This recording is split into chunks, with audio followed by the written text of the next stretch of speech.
নমস্কার। নাসা এবং ইসরোর যৌথ ভূ পর্যবেক্ষণ মিশনটি নামকরণ করা হয়েছে নিসার, যার অর্থ NASA ISRO synthetic aperture radar. এটি নাসার জেট প্রোপালশন ল্যাবরেটরি এবং ইসরো স্পেস অ্যাপ্লিকেশন সেন্টারের মধ্যে একটি গুরুত্বপূর্ণ সহযোগিতা। আমেরিকা ও ভারতের যৌথ প্রচেষ্টা পৃথিবী পর্যবেক্ষণ নতুন দিগন্ত খুলে দেবে। নিসার উপগ্রহটি dual frequency synthetic aperture radar বা সার প্রযুক্তি ব্যবহার করে। এই প্রযুক্তির মাধ্যমে মেঘ, ধোঁয়া ও ঘন বনভূমির মধ্যেও পৃথিবী পৃষ্ঠকে যে কোনো সময় যে কোনো আবহাওয়ায় স্পষ্টভাবে দেখা যায়। এই উপগ্রহটি জুলাই 2025-এ ভারতীয় সতীশ ধাওয়ান স্পেস সেন্টার থেকে জিএসএলভি মার্ক 2 রকেটের মাধ্যমে উৎক্ষেপণ করা হবে। নিসার প্রতি 12 দিনে 2 বার পৃথিবীর প্রায় সব ভূমি ও বরফময় অংশের উচ্চ রেজুলেশন মানচিত্র তৈরি করবে, যা বৈজ্ঞানিক গবেষণা অত্যন্ত মূল্যবান তথ্য প্রদান করবে। নিসার ভূমিকা বন্যা, ল্যান্ডস্লাইড, হিমবাহ গলন, সয়েল ময়েশ্চার ভেরিয়েশন, কৃষি পরিবর্তন, বনজীবন এবং বাঁধের অবস্থান পর্যবেক্ষণ করতে সক্ষম।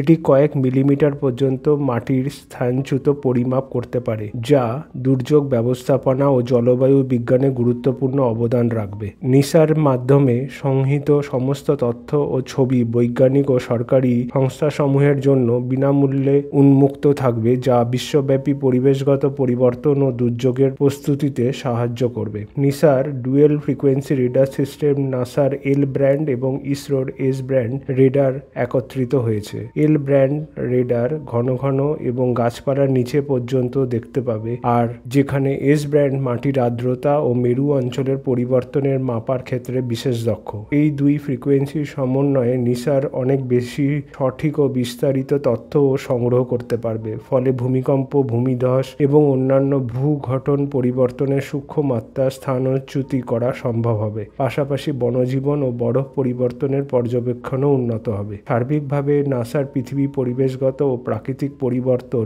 সম্পর্কে ব্যাপক ও নির্ভুল তথ্য সরবরাহ করবে, যা দুর্যোগ ব্যবস্থাপনা, জলবায়ু বিজ্ঞান, কৃষি, জলসম্পদ ব্যবস্থাপনার ক্ষেত্রে গুরুত্বপূর্ণ ভূমিকা পালন করবে।